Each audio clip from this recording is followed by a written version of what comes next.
வணக்கம் மக்களே. இன்னைக்கு என்ன பேசுறேன்னா, இன்னைக்கு ஆன்மீகத்தை பத்தி எனக்கு தெரிஞ்ச அளவுக்கு சாமி கும்பிடுறது எப்படிங்கிறத ஓரளவுக்கு நான் ஒரு ஒரு காலகட்டத்துல தெரிஞ்சிருக்கிறேன். தெரிஞ்சுக்கிட்டு இருக்கிறேன். ஏன்னா, ஆன்மீகம் என்பது நம்ம பிரபஞ்சம் மாரி. கத்துக்கிறதுக்கு அவ்வளோ இருக்குது. அவ்வளோ நெறையா இருக்குது. அவ்வளோ நல்ல விஷயங்கள் இருக்குது. நம்மள மாத்திக்கிறதுக்கு இருக்குது. ஏன்னா, இதுல ஒரு தலைப்புல ஒண்ணு சொல்லணும்னா, கடவுளை வேண்டும்போது நடக்கும் நமக்கு மாற்றங்கள் அப்படின்னு ஒண்ணு இருக்குது.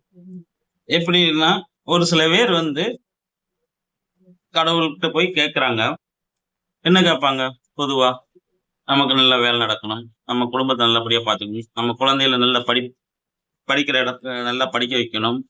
ஆ நம்ம வீட்டுக்கார அம்மாவுக்கு, நம்மளுடைய ஒய்ஃப்க்கு கை, கால் எந்த நோய் நொடி இல்லாம, அதிகமா இப்போதைக்கு என்னன்னா, ஆஸ்பத்திரி செலவு செய்யக்கூடாது. அப்படிங்கிறது நெறைய இருக்குது. சரிங்களா?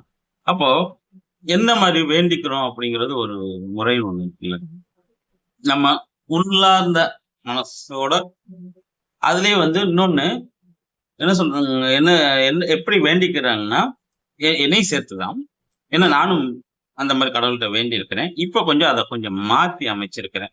ஏன்னா ஓரளவுக்கு இதுல ஒரு ஆன்மீகத்த பத்தி கொஞ்சம் கொஞ்சம் தெரியும்போது, ஓரளவுக்கு நான் மாத்தியிருக்கேன்னு வைங்களேன். அதுக்காண்டி நீ எப்படின்னா என்ன என்ன கேட்டா ஃபர்ஸ்ட்டு நானும் அப்படித்தான் வேண்டியிருக்கேன். எப்படின்னா, இது எனக்கு ஏதாவது பண்ணி குடு, நான் ஒரு முட்டை போடுறேன்.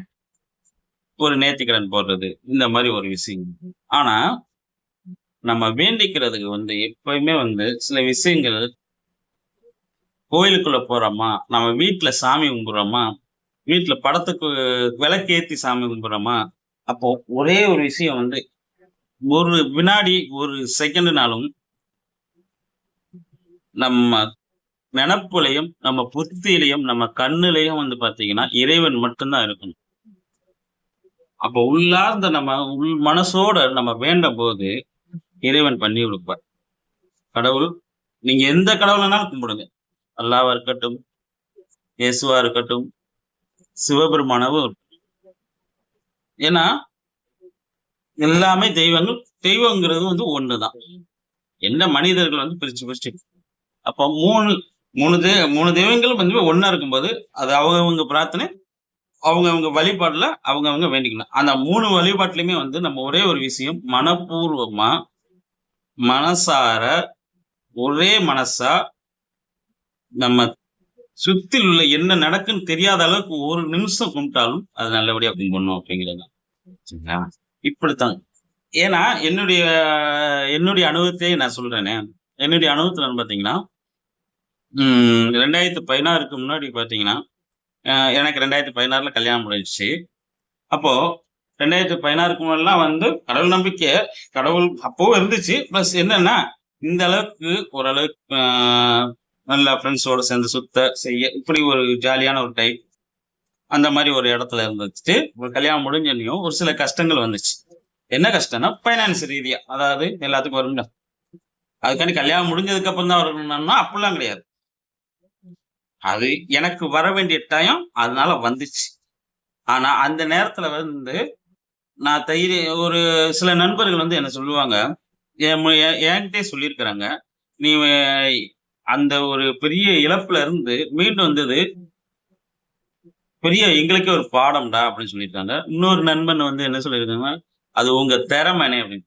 நான் இப்ப இந்த செகண்டு ஒரு சில ஒரு 4 வருஷம், 5 வருஷத்துக்கு முன்னாடி நான் யோசிச்சு பார்த்தேன்னா, அப்பவும் என்னோட ஒரே ஒரு விஷயம், அவ்வளவு கழுத்துக்கு வந்த விஷயம். என்னன்னா, ஃபைனான்ஸ் ரீதியா ஃபைனான்ஸ் ரீதியாவும் எல்லாத்துக்குமே தெரியும். துட்டுங்கிற பிரச்சனை பெரிய பிரச்சனை. இப்போ ஃபுல்லா வாங்கியாச்சு, செஞ்சாச்சு, கொடுக்க முடியல. அதுல கல்யாணம் முடிஞ்சு கிட்டத்தட்ட எனக்கு கல்யாணம் முடிஞ்சு 5 வருஷம் கழிச்சு 2016, 2022ல தான் எனக்கு ஒரு பொம்பள புள்ள பிறக்குறாங்க. சரிங்களா? அவங்களுக்குமே அந்த அம்மா பேரு தான். தஸ்வினி மாரின்னு தான் சொல்லி வச்சிருக்கிறேன். அப்போ பண கஷ்டம், இன்னொன்னு கல்யாணம் முடிஞ்சோனையும் இன்னொரு கேள்வி கேட்பாங்க. என்னன்னா, வெளி உலகத்துக்கு நம்ம வெளி இடத்துக்கு போகும்போது, ஒரு ஃபங்ஷனுக்கு போகும்போதோ, ஒரு கோயில் தலத்துக்கு போகும்போது, யாராவது ஒரு தெரிஞ்சவங்க இருப்பாங்க, செய்வாங்க. கேட்கும்போது, என்ன ஒன் அந்த ஒரு என்ன அப்படின்னு சொன்னாலே நமக்கு அவ்வளவு ஒரு கஷ்டமாயி போகும். அவங்களுக்கு தெரியணும். எதிர்த்தாப்புல வர்றவங்க கேட்கிறவங்களுக்கும், சரி அவங்க இல்ல சரி என்ன செய்வாங்க, அது கடவுள் குடுக்குற வரமே அப்படிங்கிற எண்ணம்லாம் அவங்களுக்கெல்லாம் இருக்காது. ஆனா கேட்டுருவாங்க. சரி அதையும் வந்து ஒண்ணும் சொல்ல முடியாது. ஏன்னா, அதுல தான் நம்ம வாழ்ந்தாகணும். அப்போ ஒரு பக்கம் பண கஷ்டம், ஒரு பக்கம் குழந்தை இல்லை என்றுங்கிறது ஒரு ஒரு பேரும் அப்படிங்கும்போது, ரொம்ப அளவுக்கு மேல கஷ்டம். கிட்டத்தட்ட பார்த்தீங்கன்னா 2016ல இருந்து ஒரு ஒரு 20 21 வரைக்கும் 21க்கு மேல தான். அப்போ இது எதுக்காண்டி நான் சொல்ல வரேன்னா, எப்படி வேண்டிக்கிட்டேன் அப்படிங்கிறதுக்காண்டி. இது என்னுடைய சாமர்த்தியனால இது சரியாச்சா? இல்ல. கண்டிப்பா கிடையாது. ஏன்னா, ஒரே ஒரு தடவ கண்ணீர் விட்டு அழுதேன். எங்க ஊர் மாரியம்மன் கோயில்ல. இப்படி நடந்துருச்சு. வாசல்ல நின்னு அ என்ன அறியாமலே கண் கலங்கி தார தாரையா கொட்டுது. இப்போ கொட்டும்போது பார்த்தீங்கன்னா, அப்ப அன்னைக்கே சரியாச்சா? இல்ல. அன்னைக்கெல்லாம் சரியாது. நான் அது வேண்டிக்கிடும்போது, நான் 2016 கல்யாணம், 2018ல ஃபுல் லாஸு. அ அந்த 2018ல வந்து கோயில்ல போய் வேண்டி கண்ணீர் விட்டு அழுகுறேன். இது என்ன செய்ய போறேன்னு தெரியல அப்படின்ட்டு. இப்போ ஃபேமிலி இருக்காங்க. அம்மா, அப்பா இருக்காங்க. மனைவி இருக்காங்க. அவங்களலாம் வச்சு என்ன செய்ய போறேன்? அந்த பேரு, அப்புறம் குழந்தை இல்லாத அவ பேரு அப்படின்னோனயும் வேதனை அவ்வளவு வேதனையில கண்ணீர் வருது. அப்போ ஒரே ஒரு விஷயம் அம்மாட்ட போய் கண்ணீர் வடிச்சு ஒண்ணே ஒண்ணுதான் செஞ்சேன். அப்போ அப்ப அந்த செகண்ட்ல சரியாகல. ஆனா 2018ல எந்த மாசம்? பங்குனி மாசம். பங்குனி மாசத்துல கண்ணீர் விட்டு அழுதுட்டேன்.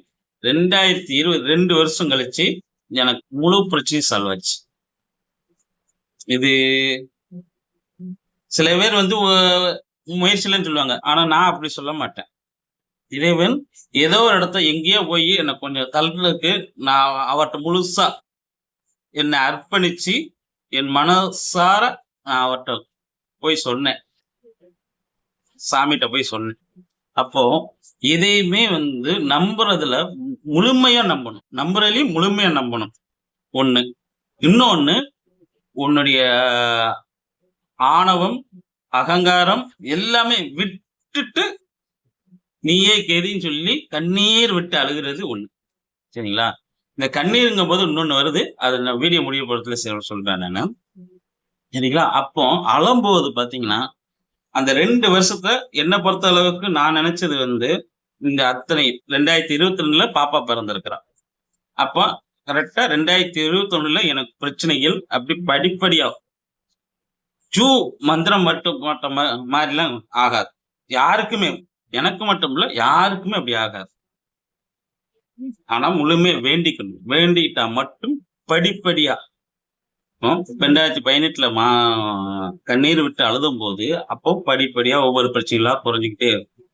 என்னன்னா, ஒரு இடத்துல ஃபைனான்ஸ் ரீதியா வந்து பாதிச்சிருக்கிறேன். அப்போ கரெக்ட்டா ஒரு 3 மாசத்துல ஒரு பேமெண்ட் பெரிய பேமெண்ட் ஏற்கனவே நான் அதுக்காண்டி நான் ஒரு 6 மாசம் செலவழிச்சுட்டு இருக்கிறேன்.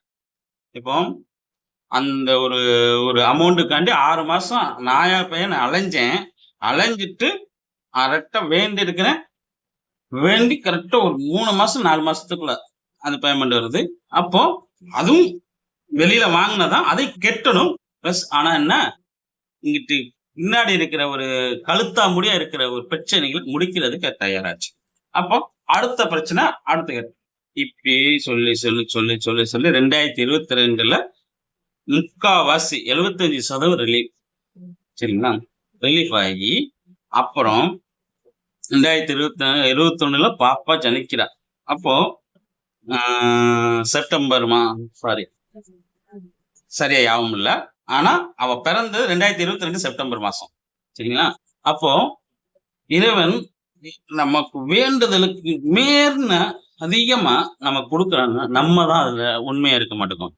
அப்ப கடவுள்ட்ட வந்து நம்ம எப்படி வேண்டிக்கிறோம்னு ஒண்ணு இருக்குது. நான் இது எதுக்கு எக்ஸாம்பிளா என்னுடைய வாழ்க்கைய நான் சொன்னேன்னா, கடவுள் வந்து எப்பவுமே வந்து தூக்கி குடுத்துறவும் மாட்டாரு. அதே மாதிரி மந்திரக்காளின்னு ஒரே நாள்ல, ஒரே 2 நாள்ல வந்து யாருக்குமே அது சரியாகாது. அத நம்ம வேண்டிக்கிற பொறுத்து, சில விஷயங்கள் நம்ம அதுக்கப்புறம் நடந்துக்கிற பொறுப்பு, அந்த இறைவன் நம்மளுடைய சூழ்நிலைய பார்த்து அத கொஞ்சம் கொஞ்சமா குறைப்பார். அப்போ எப்பயுமே வந்து எல்லாரும் பிரச்சனை அப்படின்ட்டான்னு வச்சுக்கோங்களேன், சாமி நம்பிக்கை இல்லாதவங்க தன்னம்பிக்கைன்னு நம்புவாங்க. சாமி நம்பிக்கை உள்ளவங்க இறைவனால மட்டுமே ஆச்சு அப்படின்னு.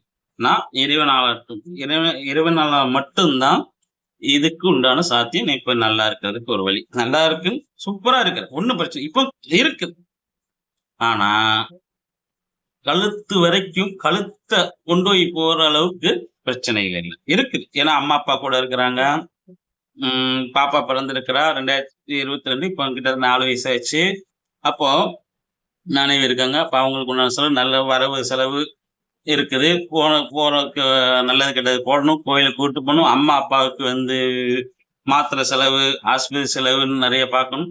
அப்போ நல்லா தான் இருக்கு. அதுக்கு உண்டான வருமானங்கள் நமக்கு வந்துகிட்டே இருக்குது. நம்ம ஒரு பக்கம் என்னுடைய தொழில்ங்கிறப்ப பார்த்தீங்கன்னா, ஒரு நேரத்துல லம்பா வரும். ஒரு நேரத்துல வந்து வராமலும் இருக்கும். அதுதான் என்னுடைய தொழில் அப்படின்னு பார்க்கும்போது பார்த்தீங்கன்னா, அப்போ இந்த இடத்துல கடவுள் வந்து நமக்கு அளந்து குடுத்துருக்கு. அப்போ நான் என்ன யோசிக்கிறேன்னா, என்ன நானே இன்னமும் மாத்திக்கிட வேண்டியது இருக்குது அப்படிங்கிறது எனக்குள்ள தோணுது.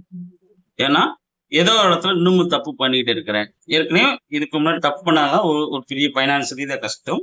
அப்போ அத வேண்டிக்கிட்டனால நார்மலைஸ் ஆக்கிட்டாங்க. அப்போ இப்பவும் ஒரு சில பிரச்சனைகள் இருக்குன்னா, அதற்கு உண்டான விஷயங்கள நான் தான் முயற்சி பண்ணணும். நான் முயற்சி அப்ப இன்னொன்னு சொல்லுவீங்க, நீங்க தானே முயற்சி பண்ணியிருக்கீங்க. இந்த முயற்சி பண்றதுக்கும் இறைவனுடைய அருள் வேண்டியது இருக்கு. அதுதான் தெய்வத்தின் அருள்.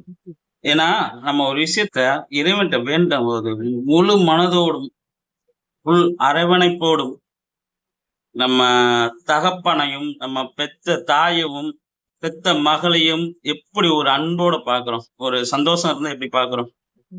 அப்போ இறைவனையும் அப்படித்தான் பார்க்க சொல்றாங்க நம்ம பெரியோர்கள், நம்ம சித்தர்கள். நம்ம அதத்தான் இவரு மாணிக்கவாசகர் ஐயா சொல்லியிருப்பாங்க. அவர் சொல்லியிருக்கும்போது, "தாயில் சிறந்த தயாவான தத்துவனே." அதாவது அதுக்குண்டான அர்த்தம் என்னன்னா, ஆ தாயும் சிறந்தவன் மகாதேவர். அதாவது சிவபெருமானே. தாயு கூட என்னடா இவ்வளவு அலட்சியம் பண்ற அப்படின்னு சொல்லி சலிச்சுக்கிடுவாளாம். ஆனா இறைவன், நீ எத்தனை பிறப்பு எடுத்தாலும் உன்னை ஆட்கொள்றதுக்கு நான் ரெடியா இருக்கிறேன் அப்படின்னு சொல்லி சிவபெருமான் சொல்றாரு. இதைத்தான் மாணிக்கவாசகர் சொல்றாங்க. அப்போ எவ்வளவு அற்புதமானது. நம்ம அவங்களையும் தெய்வத்தை பார்க்கும்போது, நம்ம கோயில்ல போய் பார்க்கும்போது, அவங்கள நம்ம கல்லா பார்க்கிறத விட, நம்ம இப்படி கும்பிடும் போது பார்த்தீங்கன்னா, கண்ணு முழிச்சிருந்தாலும் சரி, கண்ணை மூடி கும்பிட்டாலும் சரி, நம்மளுடைய எண்ணங்கள் அலைபாயக்கூடாது. அலைபாயாம ஒரே சிந்தனை, ஒரே எண்ணங்கள். இங்க இங்க நெத்தியில அவர் மட்டும்தான் இருக்கணும். இதை தவிர்த்துலன்னா எல்லாத்துக்கும் ஒரு பிரச்சனை. இப்ப கண்ணீர் விட்டு அழுதா தான் அவர் வருவாரா அப்படின்னா, கண்டிப்பா. என்னன்னா, அவர்ட்ட நம்ம போய் அர்ப்பணிக்கணும். அந்த அன்பு இருக்கணும். அன்புக்காண்டி மட்டுமே அவர் கட்டுப்படுவார். இதுலதான் நான் அப்படியே சொல்லியிருந்தேன் இல்லைங்களா? கண்ணீர் விடுறத பத்தி ஒண்ணு சொல்லியிருந்தேன். போகநாதருடைய சிங்கத்தின் படலன்னு ஒண்ணு இருக்கு. போகநாதருடைய. அதுல அவர் தவம் செஞ்சிருக்கும்போது ஆனந்தத்துல கண்ணீர் விட்டு அழுதாராம். அதாவது எப்படின்னா, அவருடைய குருநாதர் வந்து போய் தவம் செய்யி அப்படின்னு சொன்னோன்னையும், அந்த தவம் செய்யற இடத்துல வந்து சிங்க கூட்டங்கள் இருந்திருக்குது. இது ஆன்மீகத்துல இருக்கவங்களுக்கு தெரியும். பிளஸ் தெரியாதவங்களுக்கு எனக்கு தெரிஞ்சவங்க சொல்றேன் நான். சரிங்களா? அப்போ அந்த இறைவனை பார்த்து அந்த தவத்துல வந்து இறைவனை தனக்குள்ள, தன்னுடைய ஆன்மாக்குள்ள இறைவனை பார்க்கும்போது அந்த ஆனந்தத்துல கண்ணீர் வருதாம் போகநாதருக்கு. அப்போ இறைவனை எப்படி பார்த்திருக்காங்கன்னு பாருங்க. கடவுள் அவ்வளவு ஒரு அற்புதமா வந்து, கடவுளும் நம்ம அந்த அளவுக்கு அன்பு செலுத்தும் போது அவர் அதுக்கு மீறி நம்ம மேல அன்பு செலுத்துறாரு பாத்தீங்களா? இது போகநாதரே சொல்லியிருக்கிறாரு. அதோட சிங்கத்தின் படலங்கிறது அது ஒரு தனி கதையே இருக்கு. அந்த ஆனந்தத்துல, அந்த தவத்துல ரொம்ப வருஷமா இருந்திருக்காரு. இருந்து கண்ணீர் வழியுது. அதாவது இறைவனை தனக்குள்ள பார்க்கும்போது அந்த ஆனந்தத்துல அப்படி கண்ணீர் சொட்டு அடையும் போது அந்த சிங்கத்தின் வாயில வந்து கண்ணீர் போயிருக்குது. கண்ணீர் போனோன்னையும் அந்த சிங்கம் ஒரு 6 அறிவுல மனித பிறவிக்கு என்ன ஒரு உண்டான ஒரு விஷயம் இருக்குமோ, அப்ப அந்த சிங்கம் மாறி இருக்கும் ஒரு கதை ஒண்ணு இருக்குது. அது முடிஞ்ச இன்னொரு நாளைக்கு சொல்றேன். அப்போ இவ்வளவு விஷயங்கள் கடவுள்ட்ட வந்து இவ்வளவு விஷயங்கள் இருக்கு. நம்ம கேட்கறனால என்ன தப்பு இருக்கு? இறைவன்ட்ட போய் மன்றாடுங்க. கஷ்டம் வந்துச்சுன்னா கடவுள்ட்ட போய் கேளுங்க. ஒரு அம்மாவா இருந்தாலும் சரி, ஐயாவா இருந்தாலும் சரி, அதாவது சிவபெருமானா இருந்தாலும் சரி, பார்வதி தாயா இருந்தாலும் சரி, போய் உரிமையோட கேளுங்க. கண்டிப்பா தருவாங்க. இதுல முடிக்கும்போது இன்னொன்னு சொல்லிடுறேன். என்னன்னா, இறையானிய கற்பகம்னு ஒண்ணு இருக்குது. இது எதுக்கு சொல்றேன்னா, இது முடிக்கும்போது சின்ன டச்சு. இது இன்னொரு நாளைக்கு அந்த இது ஒரு கதை வரும். அதாவது இறையானிய கற்பம்னு ஒண்ணு இருக்குதாம். அது பிரபஞ்சத்துல. அந்த பிரபஞ்சம் வந்து நம்ம ஆன்மாக்கள் வந்து எப்படி அதாவது மொத நெறைய பேத்துக்கு கேள்விகள் ஒண்ணு இருக்கு. சரி ஆன்மான்னு சொல்றீங்களா? அந்த ஆன்மா எங்கேருந்து வருது? இறைவன்ட்ட இருந்து. இறைவன் எப்படி? அதுக்கும் வந்து நம்ம சித்தர்களும், பெரியவர்களும் ஒரு விளக்கம் சொல்லியிருக்காங்க. பிரபஞ்சத்துல அந்த ஈரானிய கர்ப்பம்னு ஒண்ணு இருக்குமா. அந்த கர்ப்பம் வந்து இந்த இருக்குல்ல, அப்படி மூடி அப்படி திறக்கும்போது, அதுல வர்ற ஆன்மாக்கள் வெளிய வந்துருமா. அதே மாரி இப்படி மூடும்போது, போன ஆன்மாக்கள் வந்து இந்த உலகம் இந்த நம்ம இந்த கர்ப்பத்துல இருந்து நம்ம வெளியில போனோம்னா எப்படி இருப்பான்? அந்த மாரி ஆன்மாக்கள் நம்ம வந்து பூமிக்கு வந்திருக்கிறோம். சில ஆன்மாக்கள் என்ன செய்யும்னா, அந்த ஆன்மாக்கள் அதுக்குள்ளேயே போயிருமா. எனக்கு இந்த ஆசைகள் வேண்டாம், செய்ய வேண்டாம்ன்னு சொல்லி அந்த இதுக்குள்ளேயே அப்படி இழுக்கும்போது போயிருமாம். அது தன்னைத்தானே உணர்ந்து அந்த ஆன்மா வந்து எனக்கு இங்க பூமியில எனக்கு வாழ்விடம் வேண்டாம். நான் இங்கேயே இருந்துக்கிறேன் அப்படின்னு சொல்லிட்டு போயிரும். இது வந்து இது கதையா அப்படின்னு நீங்க கேட்டீங்கன்னா, அப்படிலாம் கிடையாது. இருக்குது. பெரிய நம்ம வந்து அதுக்கு உண்டான பக்குவத்தை நம்ம அடையல. பக்குவத்தை அடைஞ்சு, ஞானம் பெற்று, ஆ அதுக்கு உண்டான விஷயங்கள நம்ம ப்ராப்பரா பண்ணா மட்டுமே அது நமக்கு தெரியும். நம்ம 18 சித்தர் இருக்கிறாங்க. அவங்கலாம் சொல்லியிருக்கிறது என்ன பொய்யா? இல்ல. நமக்கு நமக்கு பக்குவம் இல்ல. அதனால நமக்கு தெரியல. நம்ம கண்ணுக்கு தெரியல அப்படிங்கிறனால எதுவுமே உண்மை இல்லன்னு சொல்லிறக்கூடாது. சரிங்களா? நம்ம கண்ணுக்கு நம்ம அந்த அளவுக்கு பக்குவப்படல. நமக்கு அந்த அளவுக்கு அறிவு இல்ல. நமக்கு அந்த அளவுக்கு ஞானம் இல்ல. அவ்வளவுதானே தவிர, மத்தபடி எல்லாமே நம்ம சித்தர்கள் சொன்னது, பெரியோர்கள் சொன்னது எல்லாமே இருக்கு இந்த உலகத்துல. சரிங்களா? அப்போ இதுல இன்னொரு விஷயம். எப்பவுமே கடவுள் நம்ம கடவுள சிவபெருமானை ஏதோ ஒரு சாமிய கும்பிட்டுட்டு போங்களேன். நம்ம ஒரே ஒரு விஷயம். முதல்ல நம்ம கீழ உள்ளவங்கள என்னைக்கும் இழிவா பேசக்கூடாது, இழிவா பார்க்கக்கூடாது, குறைச்சு பார்க்கக்கூடாது, குறைச்சு மதிப்பிடக்கூடாது. யாருமே. இல்ல 6 வயசு குழந்தையாலும் சரி, 60 வயசு பெரிய ஆளா இருந்தாலும் சரி. நீங்க கோடீஸ்வரனா இருந்தாலும் சரி, பரம ஏழையா இருந்தாலும் சரி, இல்ல நடுத்தர மக்களா இருந்தாலும் சரி. நமக்கு மேல உள்ள மக்கள என்னைக்கும் அண்ணாந்து பார்த்து ஆசைப்படக்கூடாது. நம்ம கீழ உள்ள மக்கள என்னைக்கும் கீழ பார்த்து அவங்கள இழிவுபடுத்தக்கூடாது. இவ்வளவுதான். இத பண்ணாலே போதும். இன்னைக்கு